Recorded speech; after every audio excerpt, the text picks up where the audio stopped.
tidaklah akan disiksa masuk neraka orang-orang yang pernah menangis karena takut kepada Allah. Jadi semua tangisan itu mardud, ditolak, kecuali satu tangisan, tangis. Jadi air mata itu bisa madamin api nerakanya kita. Kita ini masing-masing punya nerakanya. Nah, itu tetes air mata takut itu bisa memadamkan api neraka. Itu dia, ya. Kenapa? Karena neraka itu milik Allah. Allah menyebutkan neraka sebagai simbol daripada siksanya, jalalnya. Siapa yang nangis di situ terlihat ada jamalnya Allah, rahmatnya Allah Subhanahu wa ta'ala.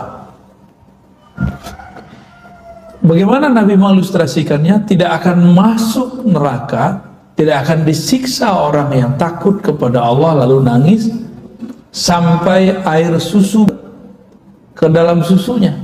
Bisa nggak air susu balik? Nggak pernah bisa, ya? Nggak pernah bisa. Sekali keluar ya udah nggak bisa masuk lagi. Berarti selama-lamanya. Nah, ini yang menarik nih. Maka saya nggak percaya ada orang murtad itu kecuali dia belum benar-benar Islam sebenarnya. Orang-orang yang pernah nangis menyebut nama Allah, itu rasa tangis itu, rasa getar di kolbu itu tidak akan pernah hilang. Dia akan ada selama-lamanya. Belajar lewat zahir dulu, batin dulu yang dibenerin. Kalau hijrah, yang dihijrahkan kolbu dulu, bukan zahirnya. Supaya kolbu ini benar-benar bergetar kepada Allah, disebut namanya, maka kemudian ada getarannya, disebut namanya di hadapannya, ya. Ini banyak orang hijrah, ngaji, tapi apa yang terjadi? Kolbu tambah keras, sibuk nyalahin orang, berarti nggak ada yang nggak beres di kolbunya itu, ya. Jadi kalau kita benar-benar mau belajar Islam, mulai dari kolbu, karena Al-Quran turunnya ke dalam kolbu, bukan ke sini. Ini hanya alat untuk memahami, menerjemahkan bahasa-bahasa kolbu, ya.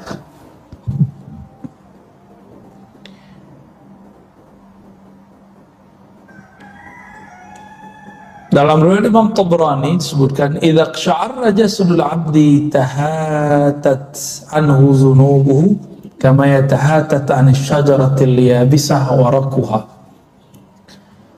Apa indikator? Ini indikator membaca tubuh. Tubuh ini menerjemahkan kolbu. Kita kalau istighfar, doa, muhasabah, sholawat, zikir, lalu ada merinding. Pernah merinding nggak kalau berzikir? Atau merinding di saat ada ta'lim yang membuat kita ingat kepada Allah? Jika antum merasakan itu, maka pada saat itu tahatat zunubuh, dosa-dosanya gugur seperti gugurnya daun-daun di musim gugur. Di Indonesia nggak ada musim gugur, ya. Tapi karena ada beberapa pohon seperti pohon kapas, dia gugur di musim tertentu. Coba perhatikan dia, ketika kolbu ini bergetar, tubuh ini kemudian merinding, bulu roma kita merinding menyebut nama Allah, merinding mendengarkan kalam-kalam Allah, kalam-kalam Rasulullah, kalam-kalam ulama, aulia-aulia Allah. Itu merindingnya membuat kita diampuni, ya. Nah, itu indikatornya. Antum baca sholawat, ada perasaan merinding nggak? Gitu. Itu lagi dijawab tuh salawatnya sama Rasulullah Sallallahu Alaihi Wasallam, ya. Karena kebanyakan orang nggak merasakan, ya. Walakin la tash'urun, tapi kamu tidak mengetahui, tidak merasakan. Tash'ur dari syar, bulu roma, tapi kamu bulu romamu tidak merasakan hadirnya para aulia, hadirnya para syuhada yang sudah wafat. Jika para aulia, para syuhada masih hidup di alam lain, Nabi yang membuat syuhada itu mulia, aulia yang karena nabilah mereka menjadi wali, kira-kira lebih aula ayyakuna hayyan, lebih utama hidup, ya, lebih. Bismillah.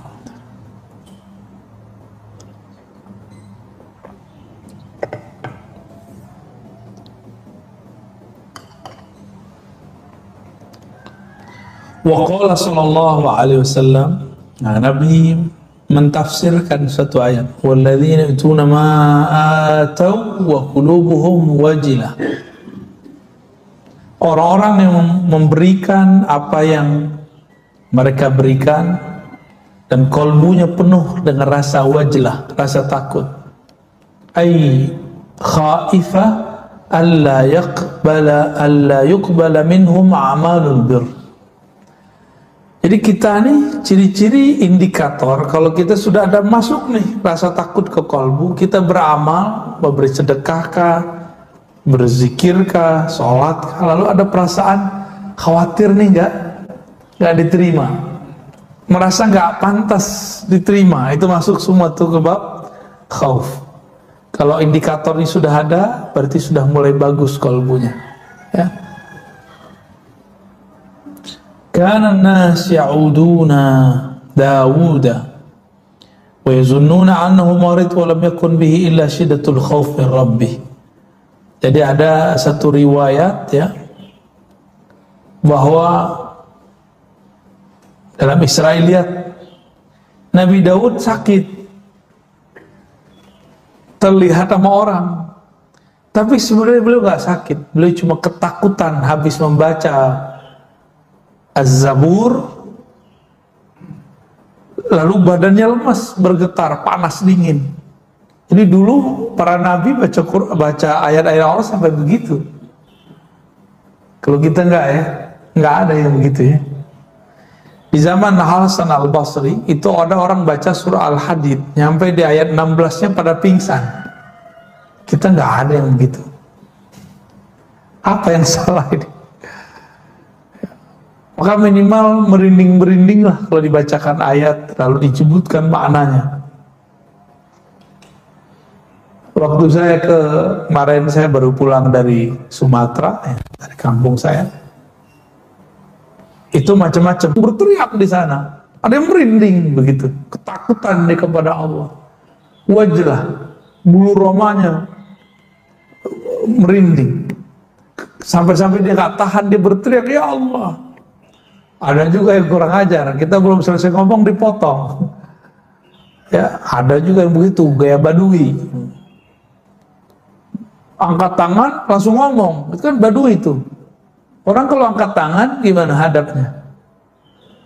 Dipersilahkan dulu baru ngomong. Itu saya diuji juga tuh Pak, diuji perasaan saya gimana. Ya. Itu suul adab itu, ya. Adab yang buruk. Itu terjadi Pak. Tapi yang bagus adab banyak juga. Cuma kadang-kadang kita diuji sama yang buruk adab doang. Nah, ada sebuah kalam. Ini hadis juga. Rasul hikmah khafatullah. Hikmah. Orang kan belajar hikam, lalu menemukan hikmah dalam hidup. Apa inti dari hikmah? Makhafatullah, rasa takut kepada Allah Subhanahu wa ta'ala. Maka dikatakan di sini, man khafallaha khafahu kullu syai' wa lam yakhaf wa man lam yakhafillah khafa min kulli syai'. Nah, ini hadisnya riwayatnya hasan, ya, kalau digabung dengan riwayat yang lain. Siapa yang takut kepada Allah, maka segala sesuatu akan takut kepadanya. Maksudnya kalau kita segen kepada Allah, maka semua di alam semesta akan segen kepadanya, kecuali jin dan manusia yang durhaka kepada Allah. Sebaliknya, siapa yang tidak takut, tidak segan, tidak hormat kepada Allah, maka dia akan takut kepada segala sesuatu. Apa aja takut, corona takut, nggak corona takut, trauma 2019 takut, ntar mau 2004 takut duluan, 2024 belum datang udah takut duluan. Corona berikutnya belum datang udah takut duluan. Kedinginan ini ya. Jangan-jangan lebih kotoran itu Pak, karena jangan-jangan jarang dicuci tuh. Taruh aja kan, percaya kalau bersih. Kalau kita batuk-batuk di situ. Kalau karpet semoga dibersihkan sering-sering. Ya. Kalau semoga tiap hari ada yang bersihin. Ya mah usahanya lebih banyak. Di masjid-masjid besar sudah rapat, sudah ya. Semoga coronanya masih tidur lah. Kalau nanti muncul bangun ya siap-siap aja Pak ya. Raditu billahi rabba, ridho kepada Allah. Virus itu nggak ada yang bergerak sendiri, itu ada intervensi manusia. Berarti ada yang makar kan? Bener, ada yang makar toh. Takut nggak Pak? Yang ngeri kalau kita dengar cerita konspirasi, ngeri. Tapi tenang aja, Allah itu baik, lebih cakep dalam membuat makar. Wallahu khairul makirin. Mereka mau makar sekarang, silakan ente makar ya. Allah Tuhan kita lebih baik makarnya. Maka kurang-kurangi Pak karbo dari sekarang. Tuh saya virus itu tumbuhnya lebih gampang kalau ada karbo. Kurangi yang manis-manis di badan. Bapak ini dan manis ya. Itu khairul makirin. Lebih baik makarnya daripada mereka. Tenang aja Pak. Nggak ada namanya orang buat jahat terus dia enak, nggak ada ya. May ya'mal syarran wa may ya'mal syarran yarah. Yang berbuat buruk cash kontan dia akan melihat hasilnya. Itu aja. Jadi saya itu udah hilang kadang-kadang rasa khawatir itu untuk masalah-masalah yang gituan. Nah, yang saya takutkan Allah ini terima kita atau enggak, itu aja yang saya khawatirkan.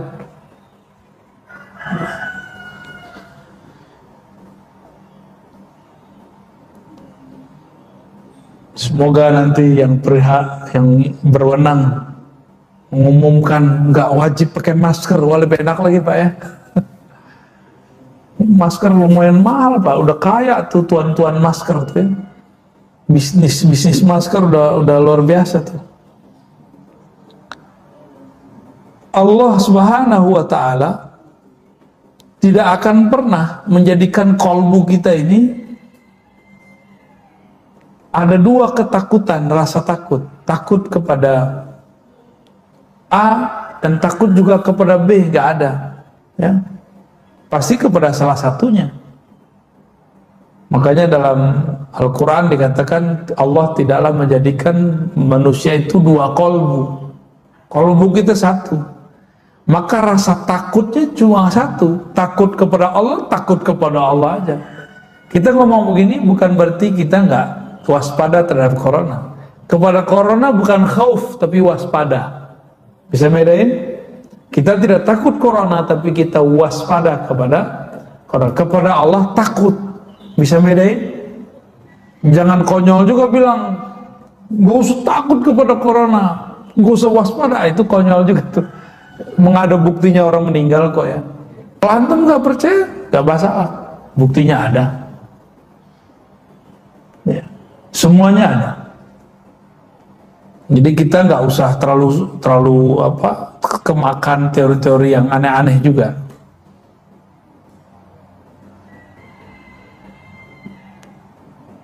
Kemudian disebutkan di sini, wah hilang lagi dia. Ya.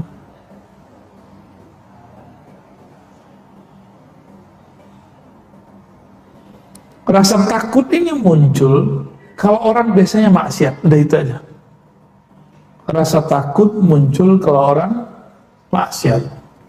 Maka kalau antum ceramah, kalau antum nangis tuh kita curiga, jangan-jangan ingat maksiat nih. Tapi nggak usah khawatir, bagus, itu bagus. Nah, apa kata Allah Ta'ala? Wa izzati wa jalali la ja'al man amana bi sa'min layla wa nahar kaman la yu'min bi nafsi biyadi law akhta'tum hatta tamla khatayakum ma baina as-sama'i wal ard summa astaghfartumullaha la ghafarakum. Dan demi jiwaku yang ada dalam genggamannya, ya, seandainya lalu kalian minta ampun, Allah ampuni. Gampang tuh. Berarti Allah kasih harapan nggak? Kalau Allah kasih harapan, Allah kasih harapan. Maka disebut roja. Ya. Itu kenapa ada suara saya lagi tuh Pak? Ya, kecilin aja Pak.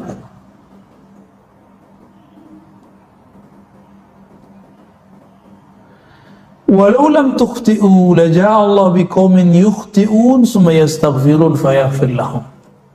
Ada orang ngerasa nggak berdosa, ada satu kaum merasa tidak salah, ada satu generasi merasa mereka orang taat.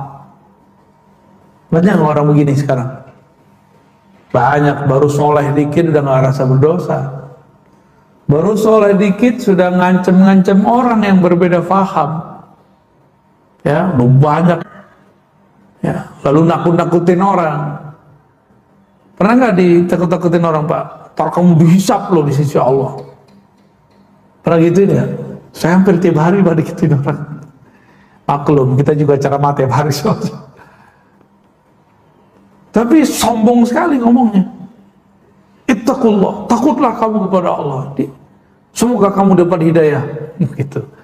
Dia lupa mendoakan dirinya sendiri. Ya kalau saya amin aja, amin. Ya. Taruh hati-hati kamu dihisap, ya itu urusan saya ntar dihisap, itu urusan ente, ya. Nggak usah ngancem-ngancem kita dengan kata hisap, ente aja selamatin dulu dirinya. Jadi kita ini kalau beda paham sama orang nggak usah bilang ntar kita lihat aja deh, ntar ente dihisap, nggak usah ngancem-ngancem gitu. Ya. Kalau kita beda paham dengan orang, ya sudah beda aja. Tapi pada orang yang udah kehabisan hujjah, udah kehabisan dalil, karena nggak mangkau punya dalil, dalilnya cuma kullu bid'atin dhalalah. Ya nggak? Di luar itu dia nggak punya dalil. Kita sebutkan dalil, dia bilang nanti kamu hati-hati dihisap. Ya hisap urusan kita, nggak usah diancam-ancam. Kita sudah mempersiapkan apa yang kita buat. Jawabannya di sisi Allah Subhanahu wa Ta'ala. Insya Allah harus dipersiapkan Pak, jangan nggak dipersiapkan. Imam Bukhari itu ngajarin kita begitu, kata Imam Bukhari, tiadalah aku membuat sesuatu kecuali aku siapkan di sisi Allah Subhanahu wa Ta'ala hujahnya. Ini beliau yang ngajarin kita nih, karena semua bakal ditanya. Dan surah Ahalakumut Takatsur di akhir ayat kan jelas sekali, semua yang diberi akan ditanya. Saya dapat kopiahnya, ditanya semua nih Pak. Pertanyaannya lama ini. Ya, Bapak pakai masker itu ditanya semua itu. Baju ditanya semua, dari mana, dipakai apa, gimana cara dapatnya. Banyak pertanyaannya ntar. Kita nggak usah ngancem-ngancem orang. Kita makan nggak basmalah aja dihisapnya berat. Ya. Jadi kalau antum debat dengan siapapun, jangan ancam dia dengan kata hisap, kata neraka, nggak usah. Itu hak prerogatifnya Allah Subhanahu wa Ta'ala. Ya. Kalau kamu tidak merasa berdosa, nggak apa-apa. Kata Allah, la ja'allahu biqaumin yukhti'un summa yastaghfirun fayaghfir lahum. Allah akan ganti generasi baru yang mana mereka merasa berdosa kepada Allah, lalu mereka minta ampun, lalu Allah ampuni. Jadi dosa itu rasa. Saya sudah sebutkan berkali-kali Bapak Saudara, kalau ada dosa zahir, ada dosa batin, ada dosa adab, 3 aja. Dosa zahir, dosa mata, kita semua punya. Tapi jangan masuk ke dosa yang batin. Kalau iya, tobatnya harus lebih serius. Pernahkah merasa diri lebih baik dari orang? Pernahkah merasa lebih suci dari orang lain? Pernahkah merasa lebih benar dari orang lain? Merasa benar boleh, lebih benar nggak boleh. Bisa bedain? Merasa benar boleh. Masa kita nggak boleh merasa benar? Kalau nggak, untuk apa kita beramal? Kita harus yakin juga yang kita amalin benar. Tapi merasa paling benar itu sifatnya iblis. Merasa baik boleh, merasa lebih baik daripada orang lain nggak boleh. Merasa baik berarti syukur, merasa lebih baik berarti sombong. Itu beda-beda tipis itu ya. Apabila orang-orang tidak merasa berdosa, maka Allah akan ganti generasinya. Muncullah nanti generasi baru yang mereka kolbunya lebih baik. Nah, dia nggak merasa dosa zahir, dia merasa dosa yang kedua, dosa batin. Dosa batin itu yang paling ringan tapi paling bahaya. Apa itu? Ghaflah, lalai kepada Allah Subhanahu Ta'ala. Lalai itu satu napas naik turun, ada kelalaian di situ, itu sudah berbahaya. Apa kata Allah di Quran? Wala takun minal ghafilin, jangan kamu lalai. Sempat lalai, kena larangan itu. Beriman kekasih Allah, dia merasa bermaksiat walaupun dia nggak perlu korupsi, zina, ngambil hak orang, nyakitin orang, nggak. Dia lupa, ingat Allah di kolbunya sudah disebut maksiat. Apalagi kalau dia pernah dosa zahir, itu lebih dahsyat lagi tobatnya. Dosa batin aja nih, nafasnya kosong dari menyebut nama Allah, kosong dari mengingat nama Allah, apalagi dalam sholat, itu bagi dia sudah maksiat yang besar. Apalagi dia memang maksiat secara zahir. Ada nggak kita yang nggak pernah maksiat kalau gitu? Nggak ada ya. Tapi banyak orang secara zahir dia nggak ngerasa maksiat. Imam Syahrastani pernah mengatakan, kelompok Khawarij adalah kelompok yang merasa diri mereka tidak bermaksiat secara zahir, tapi batin mereka nggak selamat. Kelompok ekstrim.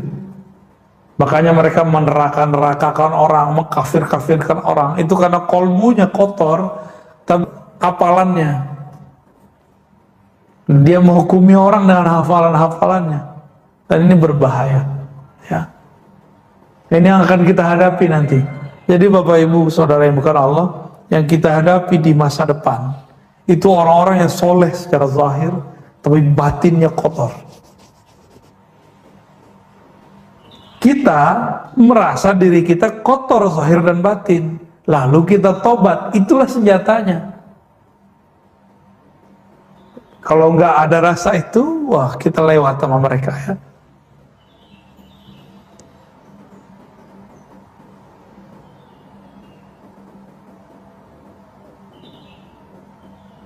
Innama yadkhul jannata man yarjuha. Nah, ini hadis menarik juga nih. Hadis yang juga didapatkan di riwayat Imam Baihaqi ya, dan riwayat lain. Yang masuk surga itu hanya yang mengharapkan masuk. Yang masuk neraka itu yang tidak pernah berharap masuk surga, yang putus asa daripada rahmat Allah Subhanahu wa ta'ala. Ya. Baik. Dengan demikian Bapak Saudara yang bukan Allah, jadi al-khauf dan roja, rasa takut, rasa harap, ini harus dipelihara. Nah, inti dari rasa takut itu bukan hanya sekedar dari maksiat, tapi inti dari rasa takut itu karena Allah itu punya sifat namanya Jalal. Apa tadi namanya Jalal? Keagungan. Kita segan kepada Allah Subhanahu wa ta'ala. Ini ilustrasi biar gampang Pak. Punya guru nggak dulu yang kita segani di sekolah? Berani nggak buang sampah depan dia? Nggak berani ya. Tapi kalau gurunya pergi, buang sampah lagi nggak? Iya, berarti kita takut kepada dia. Ada guru yang kita sukai dulu di sekolah, ada ya. Lalu dia ketika mau buang sampah, di depan dia yang buat sampah, dia mau ambil sampah. Karena kita sayang sama dia, kita bilang, maaf Pak Guru, biar kami aja yang buang. Kita sayang. Jadi khauf dan roja ini dua kejadian rasa yang dia bercampur aduk di kolbu, bercampur aduk di dalam kolbu. Pernah suka seseorang? Pernah ya? Khawatir nggak kalau cinta kita ditolak? Iya. Galau nggak kalau kita nggak diingat-ingat sama dia? Galau ya. Jadi kalau dia nggak kirim salam, kayaknya aneh hari itu. Atau kalau nggak ketemu dia sesaat, kayaknya aneh. Nah inilah bab yang mau saya sampaikan sebagai penutup. Al-khawf dan roja itu jika didasari kepada cinta, maka dia rasanya lebih ringan, lebih asik. Didasari apa? Cinta. Kita ini kalau nggak ketemu dengan muncul lagi bab rindu. Dalam rindu itu muncul rasa takut. Jangan-jangan gak diterima nih. Jangan-jangan dia ingat yang lain nih.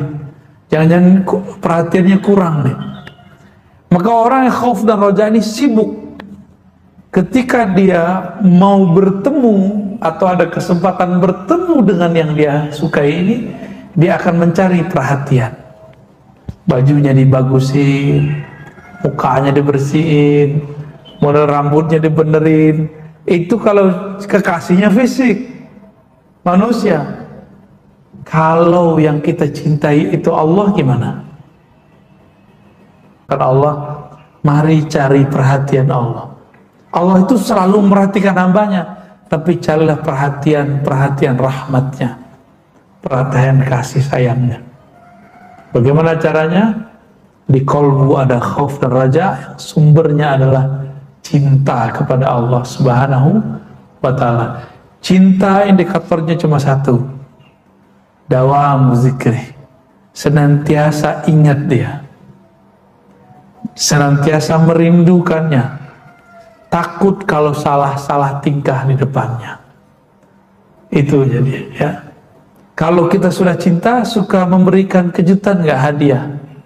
Itu untuk apa? Cari perhatian.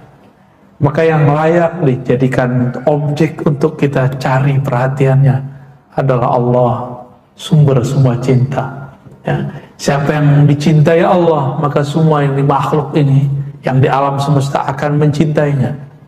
Insya Allah. Baik Bapak Saudara bukan Allah, lebih kurang itu bedah kitab Hadaikul Haqaiq ya, beberapa waktu ini. Semoga bermanfaat. Gimana Pak? Baik, terima kasih.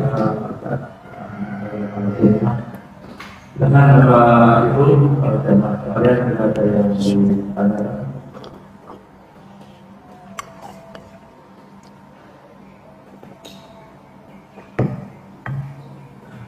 Assalamualaikum warahmatullahi wabarakatuh. Assalamualaikum warahmatullahi wabarakatuh. Assalamualaikum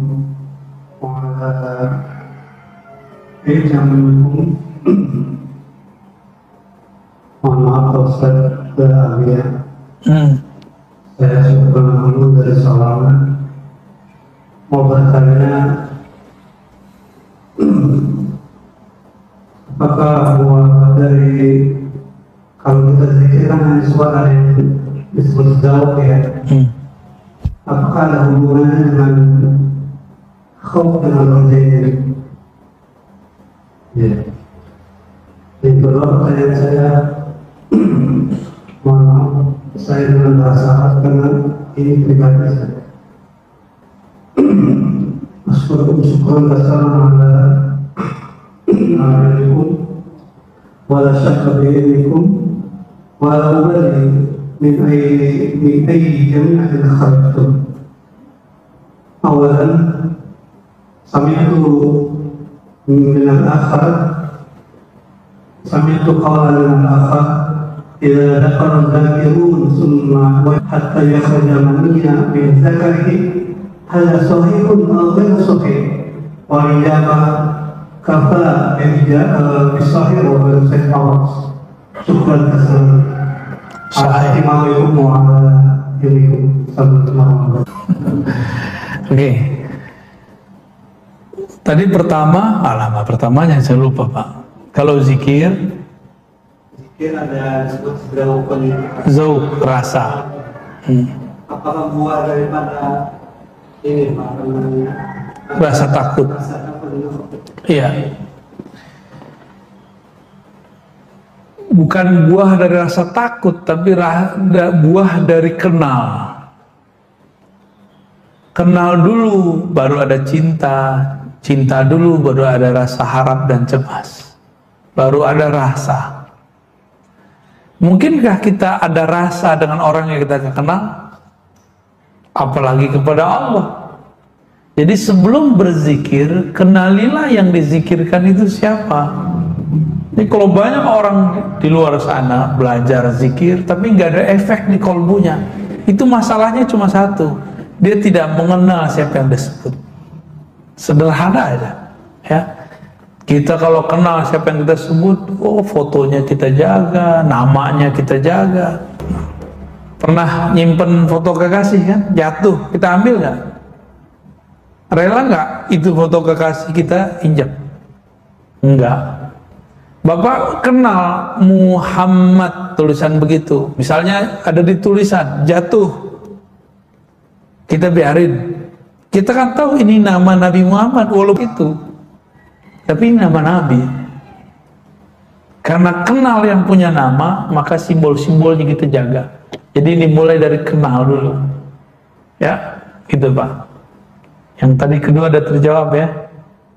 Itu ahwalnya Syekh Abdul Qadir Jilani. Sahih. Sahih. Ya. Sayyidina Ali begitu. Sayyidina Ali kan mengatakan kuntu rajulan mazza'an.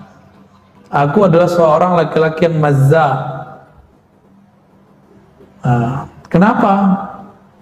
Bukan karena Fatimahnya sebenarnya, tapi karena beliau lagi ahwalnya adalah cinta kepada Allah Subhanahu wa taala. Ya. Gitu, Pak. Ada kalam dari Imam pengarang kitab ini, Ibnu Abi Bakar Ar-Razi, la takhtar bi khasratil ibadah fa in iblis ba'da qasrati ibadatihi laqiya ma laqiya. Jangan tertipu dengan banyak ibadah, karena iblis beribadah puluhan ribu tahun lalu terjadilah kesalahan yang kita sudah tahu kesalahannya.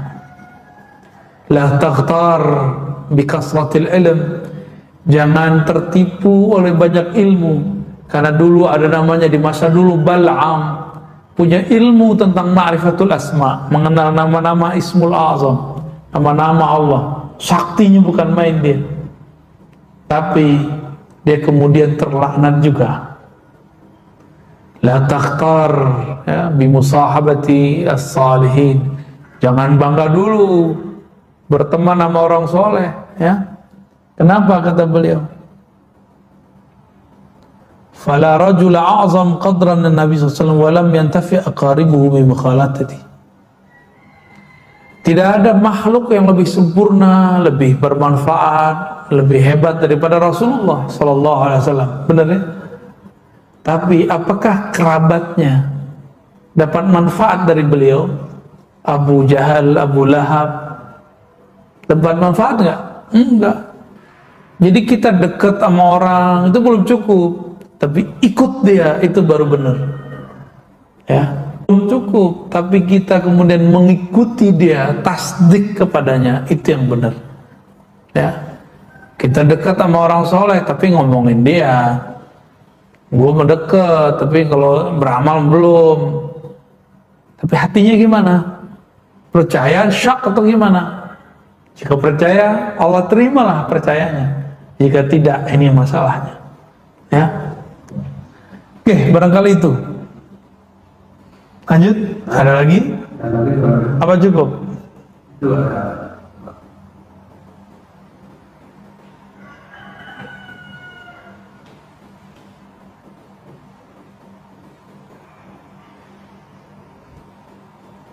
Terima kasih. Assalamualaikum.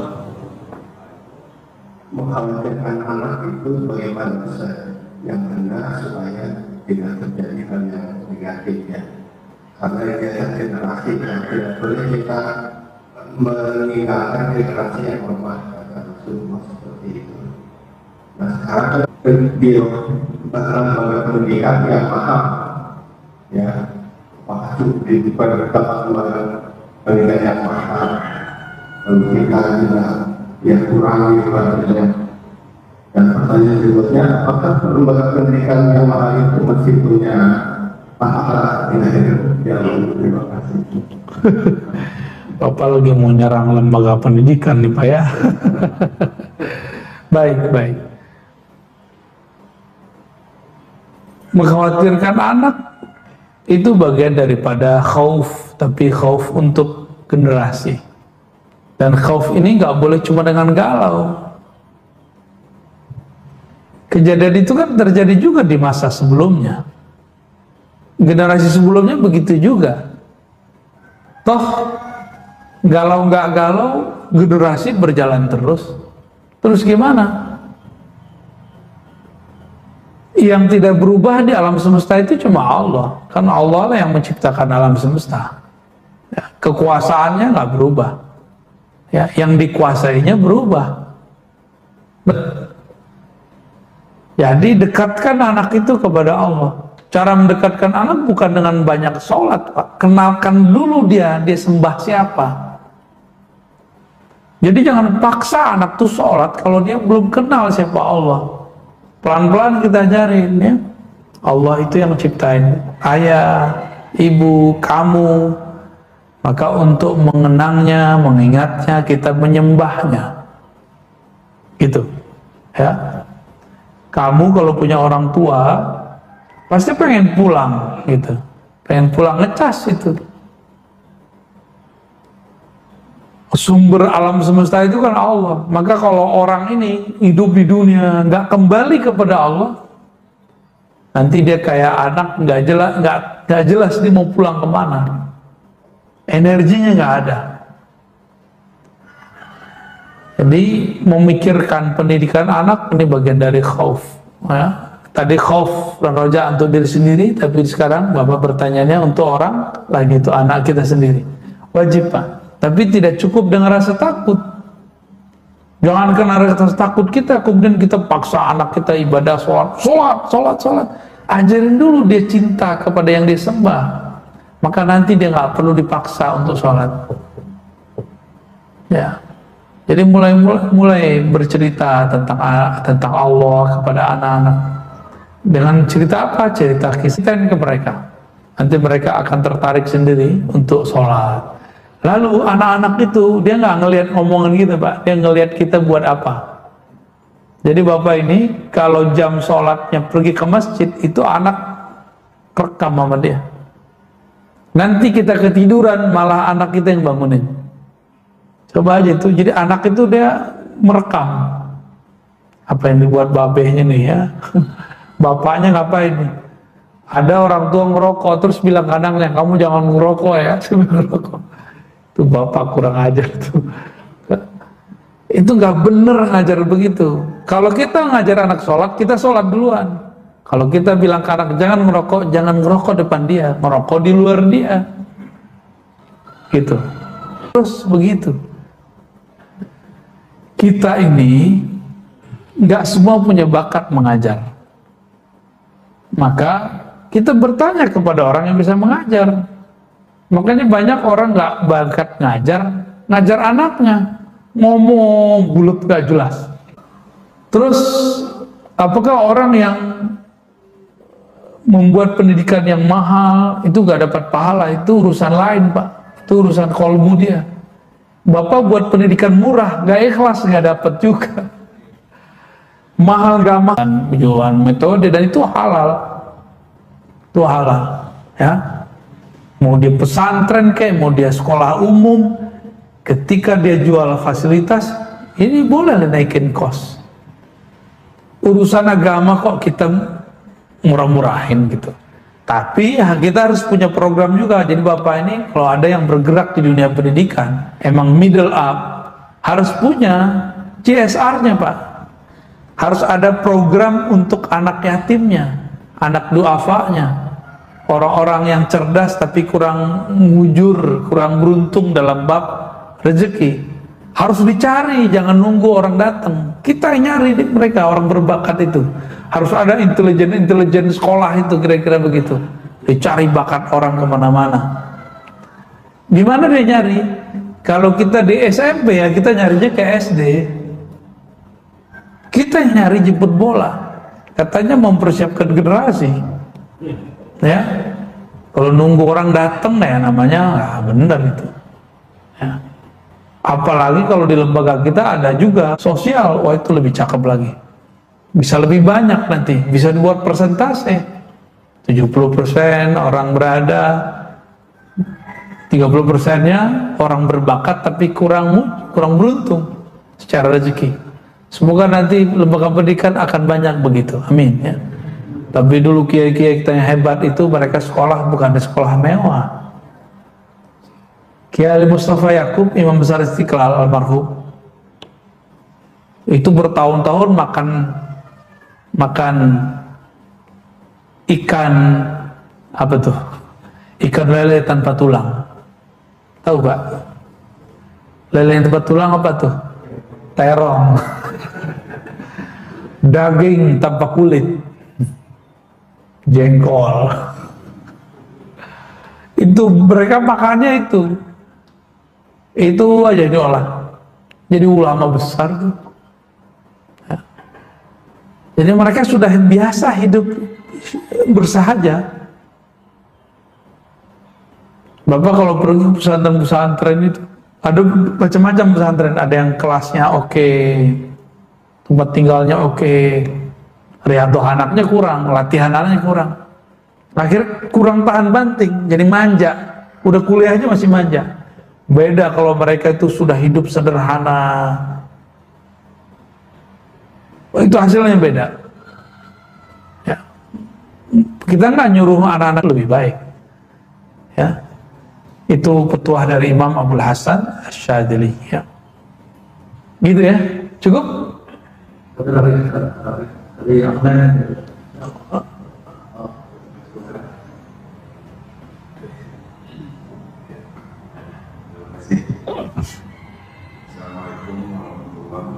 Assalamualaikum warahmatullahi wabarakatuh.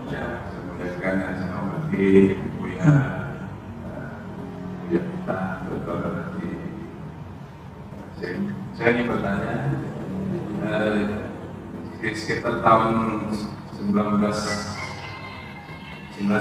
belajar zikir di PKL di Pasar Minggu. Oh, syukur apa? Tawakal. Tawakal. Jadi dari 2019 sampai 2004 gitu, 2006 selama pertemuan itu saya setel radio Roja. Sampai sekarang sekarang itu jadi awal-awalnya saya ini biasa tuh ya.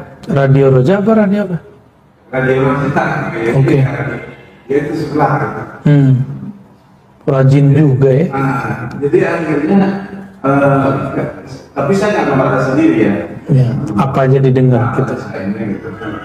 Terus juga nggak suka menghina atau segala macam ya gitu. Jadi sekarang ini sejak mendengarkan tausiah dari dia, saya benar-benar tadinya setengah-setengah, sekarang mutlak gitu ya. Alhamdulillah gitu ya. Jadi saya ingin izin dari Buya ya. Izin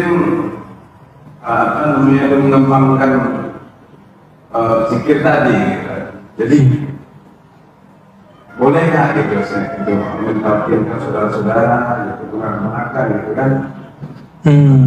Dan ingin izin dari Buya juga gitu. Ingin bersama Buya gitu. Zikir. Jadi mohon penjelasan dari kita. Terima kasih banyak. Assalamualaikum warahmatullahi wabarakatuh. Ya, mengenai izin memberi talqin itu ada prosesnya ya. Pertama latihan zikir dulu sampai zikir itu sudah mahir, sudah jadi alam bawah sadar kita, maka energi zikir ini baru bisa itu namanya talqin. Jadi mentalkin zikir, mengajarkan zikir itu gak mudah karena dia butuh energi yang kuat. Kita mau mengurung kolbu orang ini, kita semacam apa ya, kita kurung dari semua arah biar dia nyebut nama Allah. Gimana caranya? Itu namanya talqin. Maka energinya harus dahsyat, harus kuat. Kalau untuk dapat izin talqin dari saya tidak mudah ya, karena saya termasuk yang dapatnya susah. Orang yang dapatnya mudah, dia ngasihnya mudah. Kecuali itu mencari guru lain yang dapatnya mudah, silakan.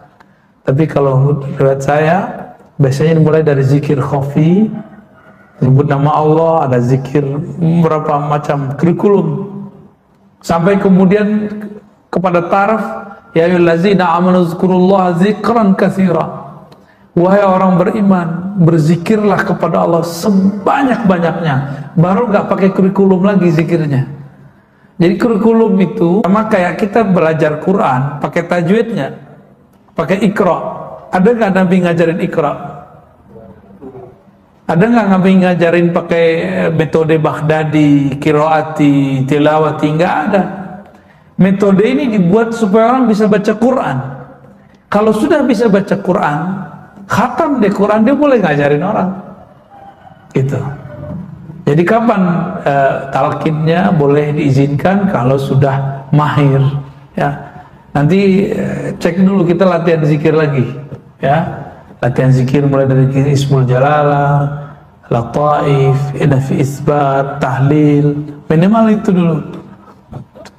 Baru nanti kita minta kepada Allah, ya Allah izinkan. Biar energinya langsung Allah yang nurunin, bukan saya yang ngasih ya.